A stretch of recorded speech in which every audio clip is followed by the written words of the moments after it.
Welcome back to Movement Professional. So Corey and I are going to take a deeper dive into the supine position for assessment and treatment today. So what I'm going to do is I'm going to have Corey lie on the table here. I'm going to turn the camera around and take a closer look at some areas that can be assessed. We'll use Corey as a case study here to see if he's got some asymmetries or some things that would be worth working on. And then we're going to talk about manual therapy briefly, and how to use manual therapy more as a guide to get people to position where we want them to be positioned or to move in a way that we want them to move compared to what their starting point is. So now I'm going to turn the camera around. I'll have Corey lie on his back, and then we'll take a closer look at him. All right, now that we have Corey on his back, so 4 areas that I'm going to look at, and there's 1,000 things you can look at in the supine position, but we'll just talk about 4 today. So one, we're going to look at the cervical curve.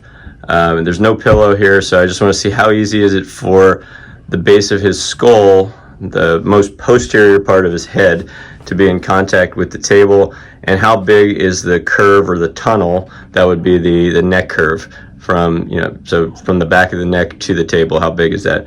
Corey, he doesn't seem to have a lot of space there. I don't think there's anything too dysfunctional there. He's not complaining of any neck pain. But that's one area I'll look broadly. And what I typically see is go ahead and poke your chin up, Corey, and sort of where the head will be reclined. And people, they don't even recognize that that's their normal posture a lot of times. And most of the time people are used to lying on their back with some type of pillow. So with a pillow, that changes that for a lot of people. But if you take the pillow away, a lot of times this is what you'll see. The chin gets really poked, and that starts to open up that space in the lumbar curve, or sorry, the cervical curve there. I can go back to your normal head position. So that's one area. If there was an issue, we'll talk about some suboccipital release through there and just trying to guide people into the right direction. Another area I like to look at then is the acromions. So you can look at the space, the area right here, where that would be the hook of the acromion, or the most posterior part of the acromion, and what's the space between that and the table on the right versus the left. So it might be hard to see here, but Corey's definitely a little closer to the table on the right than the left, which indicates to me that his torso, his upper torso, is a little bit turned towards the right subtly. So we'll address that with some manual therapy techniques at the shoulder and at the chest. All right, and then we'll look, while we're here, down the line at his feet. And this sometimes will give you a lot of information, sometimes not so much. So you can just look at the turnout. Most people are going to have a turnout when they're lying on their back. It would be odd if they didn't. If you see no turnout, that gives you some information. But Corey's, both his feet are turned out, and it looks like the left is a little bit turned out to the right. Doesn't really tell you that much, but what I want to do from there is assess his hip range of motion, and then even his tibial range of motion into rotation, and see, is he biased towards external rotation, is he biased towards internal rotation at the hips, and then also at the shin.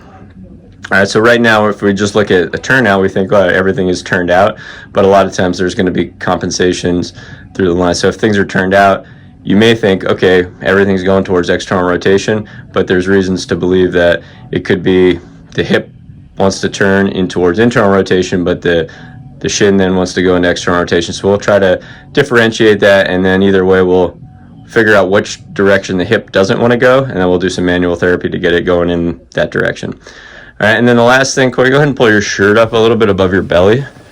We're going to look at the ISA, or the infrasternal angle. So Corey, go ahead and put your fingers under your ribs to just hook them there, and then we'll get a sense of where we're talking about. And you can see where his fingers are, he's just hooking under his rib cage.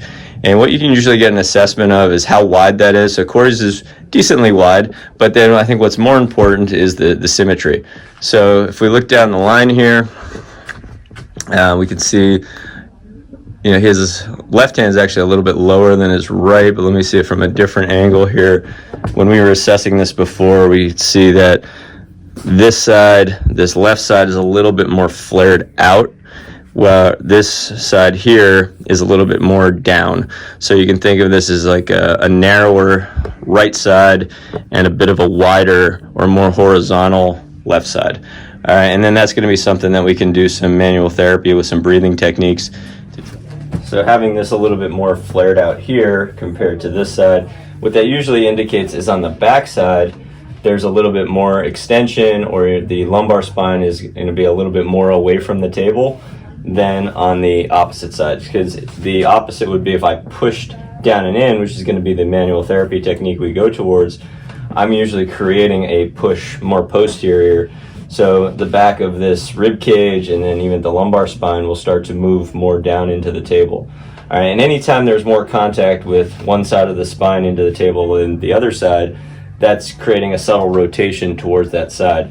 So the opposite is then true. If this is more extended up through here, that's going to tend to flare this rib cage more out. And you can think about it if it happened on both sides. If I really extend Corey up this way, both of his ribs are just going to, the bottom of his rib cage is just going to flare out on both sides. And then if I compress both, it's going to make his back flatter or flex it more into the table. So this is all kind of subtle, and that's how we want to use the manual therapy to make these subtle adjustments, as opposed to doing, if we need more flexion, doing a full forward bend. We just want to be able to create a direction of this rib cage motion there. So by him being a little bit more open on this left side, that can indicate that he's a little more extended here, but he's also a little bit turned to the right because the right side is a little heavier on the table. So we'll address that as we go through. And then the last thing that we would look at, which would connect to what we're doing with the rib cage position there, is the lumbar curve. And Corey's actually pretty flat through here. Some people will have like a big tunnel that you can kind of put their hand there. So Corey can make one, but his resting position is actually pretty flat through there. So I think we would address more of the rib cage position than we're gonna do down at the pelvis and at the hips. All right, so we'll adjust the camera position, and now we're gonna look at some assessment and some manual treatment. All right, so if we were to address the cervical curve, like I said, the biggest compensation you usually see is the chin pokes up, and that creates a little bit more of a curve down through here. What I want to do is, instead of thinking of like tucking or jamming his chin down, I just want to create like a longitudinal pull. So this is like a suboccipital release. My fingers are going to get right under the base of the skull. And sometimes I'll start with my hands under there just to give a little bit more support. But ultimately what I want is the back of his head to rest on the table with ease without a lot of work happening down here. So if he can get his head there, and I'm just going to give him as little tug in the direction of kind of moving towards me as I can. So I want to think of I'm creating an elongation of the neck, not really biasing flexion or extension in any one way. But most of the times people are biased in this direction, so they may need a little support to start. I might need to put a pillow here and then remove it over time. Or for the goal is to get the back of the skull really on the table and then just give a little bit of pull there. So Corey doesn't really need a ton of this, but it always feels good to get it done. But that's going to be the way that I would look at manual therapy. Is there's people that are very specific on where their hand cues are and that they're feeling these asymmetries left versus right, and I think those people are amazing. But when you're looking at the whole body, sometimes it's just guiding the individual to where you need them, and then looking at it from a whole body perspective. So I want the back of this head to be in contact here, but I also want to think about the rest of the posture, the space between the shoulder blades. I want to think about the lumbar curve. I want to think about what's going on at the pelvis. So I may have Corey do some work. So let's have you bend your knees, Corey, plant your feet. I may start Corey in a little bit of a pelvic tilt just to get the back of his belt a little bit more flush into the table. And I'm just going to guide his head, but I don't really want to do a lot of work. I want to have him do a little bit more work. So now I'm going to ask him to take an inhale into his belly. And then as he exhales, think about your ribs coming down and in. As your ribs come down and in, I'm going to increase my pull a little bit. Right, so now we're getting a distraction force where as his ribs are coming down and he's still creating that anchor with the pelvic tilt, then I'm able to get a little bit more pull, and I don't actually have to use much force to do it, but it's just his force moving effort down that actually creates more of a longitudinal pull at the head. So whenever I can get the patient to do a little bit more actively, it's going to be better, it's going to carry over a lot more, and it's going to be something that their body recognizes as something that can stay, as opposed to me just pulling on his head and I let go, it's going to go right back to there. He hasn't done any work. There's nothing that he's learning in that process. And we always want to keep it as a full body endeavor. So if he's just hanging out, going to sleep, and I'm pulling on his head, we're not really thinking about how that integrates with the rest of the posture. Okay, but that's the first area we'll look at, and that's why I want to assess this as a full supine position, not just a neck problem, a shoulder problem, a lower back problem. It's just how can we make the whole supine position a little bit better. All right, so then we'll bring our attention to where these acromions are. All right, so we were saying when we assessed before that the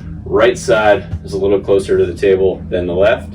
So I'm going to address the left side. And one of the most common things I can do is just put Corey's hand on his belly and then just start to mobilize generally in an anterior posterior direction and just kind of get things moving a little bit closer to the table. And what that tends to do, and I'll put my contact really over the whole joint. So I'm a little bit on the humeral head, but I'm also on the glenoid or the socket, because I just want to move the whole area back a little bit. And with a broad hand contact, that's going to open up the space where the pec minor is, or just the top part of the pec region there, which usually gets a little bit stiff and a little bit tight. So I might mobilize that and just see how that feels for him, see if there's any problem. And a lot of times this depends on what the symptom is that someone's coming in for. So this may be not that relevant, although other than just giving me an idea of how his body wants to move. But if he's not having much going on in the shoulder, I might not spend a lot of time here until there's something that's necessary. But just to kind of get a sense of how you can use the guide of the positioning to tell you what you want to do with your hands-on work. All right, from there, then again, to look at the whole body and how that can be involved, we're going to get Corey to stay in this position here. We're going to still have him get his pelvic tilt, so he's basically anchoring the back of the belt. Now, if I want him to move a little bit to the left, since he was to the right, because the right side of his acromion was a little bit more to the table, I'm going to have him reach his right arm a little bit more than the left, and that basically steers him to the left. So now the left side of his upper back and scapula is more on the table than the right, and then we're going to do a little bit of breath work. From there, I'm going to assess, did anything change with his head? So I might bring my hand back to the suboccipital position and just make sure I get his head where I want it, and I'll have him do some exercise while I guide him. All right, so now when you inhale, Corey, I want you to reach your right hand up as much as you can. And then when you exhale, you're going to think about these left ribs coming down. And the key for you is just to keep as heavy as you can through the left side of the shoulder blade, and even the space between the shoulder blade and spine. Okay, we'll do a couple breaths there. So as he's doing the exercise, I'm assessing if something is going offline too much. And then again, that's where the manual therapy comes in. So a lot of times the head position needs to be adjusted. If I come down here, I might want to make sure that his knee's not going out too much. And I'm putting my hand on the rib cage, feeling that the left side of the back is getting more in contact here, so I can give him some feedback for there. All right, so next inhale, really feel like this is going to get heavier into my hands on the left side there. There you go. Exhale again, think left abs. Good. And then after a few breaths, we can bring that down. Yeah, and then we can just reassess the position and see if there's anything different there. This certainly wouldn't be my only assessment. If pain to me is the most important assessment, if he's got a complaint that he's coming in with, then I'd want to reassess whatever is provoking that pain. But sometimes you get a nice little eyeball that things changed, and it seems like it changed a little bit just doing some of that. But the idea here is if the right side's a little closer to the table, then the body's being turned right a little bit. If the left side's a little closer to the table, the body's being turned left a little bit. So you can use these reaching type of drills to steer in what direction you want to go. All right, and that just is going to carry over to, if we go down the chain, and you can see how all this stuff gets connected together. This rib flare, I want to bring these ribs down in on the left because that was out a little bit more here. I still need Corey to get into this sort of pelvic tilt position so that the back of the belt stays heavy through the ground. And then when we look at his hips here, for the time being, I just want to think of having him pull a little bit more with his left, so he can pull through his left heel, so that imagining that the left knee gets closer to the left groin. And then you can think of the opposite, maybe the right knee is a little bit out in front of the left.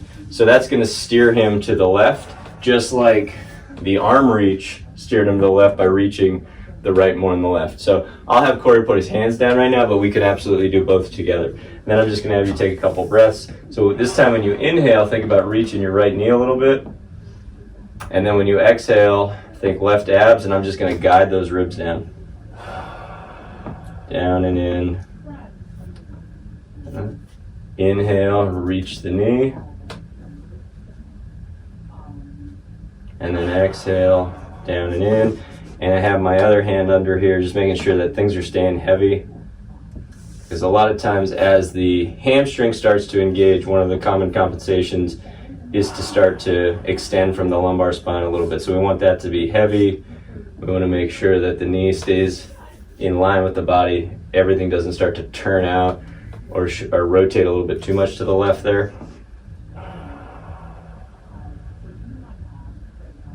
Okay. Feel okay with that? Yep. All right, and then I just keep one hand there. I can make sure that he's not losing his head position, giving him a little bit of pressure there.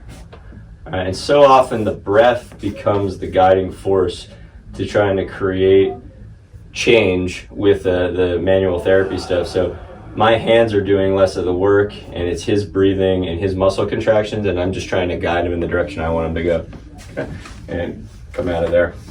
All right, so that's looking at rib flare. We're looking at the head position, looking at the acromial position, and then just to break down some of the stuff with the turnout, we can look at hip range of motion. So I'll show it on this side first, but I'm just going to really quick do a rotation assessment for the hip. And see that, okay, Corey's he's a little limited going in, but that looks all right. Now let's see what it looks like going out. So right away, that's about his limitation. So it's very obvious that he wants to go in towards external rotation more than he wants this foot to come out towards, or which the hip would actually be rotating into towards internal rotation. So on this side, he's really, really biased towards wanting to rotate the hip towards external rotation. And then we'll see on the other side, external rotation moves pretty well, even a little easier than on the other side. And then if we go the other way, there's a little bit more give, but still pretty limited there. And Corey knows that about himself, and we know that he has a difficult time with the hips internally rotating. He even gets a little bit of pinching in the hips.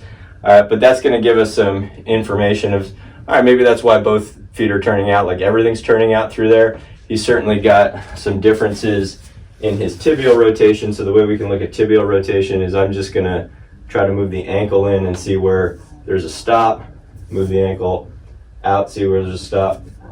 Both directions are pretty limited here. He actually goes in towards tibial internal rotation better than out on this side. And if we do the same thing on the other side, that's about the end of his in. And if we go out, pretty limited there, but again, feels like it's a little bit more give towards internal rotation.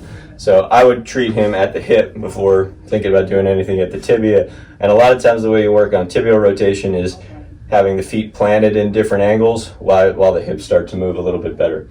All right, so one of my favorite hip mobilizations when someone's in supine is to create a little distraction and then do some contract relax. So let me grab a belt and then we'll just do a quick hip mobilization for Corey. All right, so to mobilize Corey's hip into some internal rotation, we'll keep him in the supine position. We're just gonna have a towel, and the towel is just to deaden the force of the strap that I'm gonna use, or the belt that I'm gonna use. All right, so we'll put the towel right around the groin area because I wanna get this belt here as close to that groin area as possible as I'm mobilizing. And I'm going to wrap it around my butt. All right, it's like a seat belt. And we're gonna go under the leg here, get it strapped in. All right, and then I'll tighten it as much as I can tighten it. All right, so that just the weight of my butt sitting back can start to get into Corey's hip a little bit, his hip crease. So I wanna create a bit of a distraction force here. So I'm moving my butt back, like I'm hinging slightly, and then I have his leg resting on my chest. And then I'm going to start to bias him towards hip internal rotation. You all right with that? Yeah, that's good. All right. And then once I hit a initial barrier, then I may have him actually start to bring his ankle back towards external rotation. I'm just going to block it. So go ahead back into me. About 10 seconds, and then relax. And then I'm going to take him a little farther. And I'll just adjust my position here. You're at that. And then same idea. Push into me towards external rotation. And then relax. And I'm going to turn here. And repeat. Still good. And then relax. The other thing I want to do if I'm working towards internal rotation is I want to try to load down into some compression. So thinking about pushing the knee towards the hip as I'm creating this torque. Because his compensation is he's going to try to move his butt, his right butt cheek or right back of the belt off the table if he's really limited here. So I want to create some compression. You okay with that? Making sure that it's fine for him. And a lot of times I'll give him more motion than he thinks he has, and then create that movement back into me. And then relax. Turn him a little bit more, create a little bit of compression down, and we'll do one more time.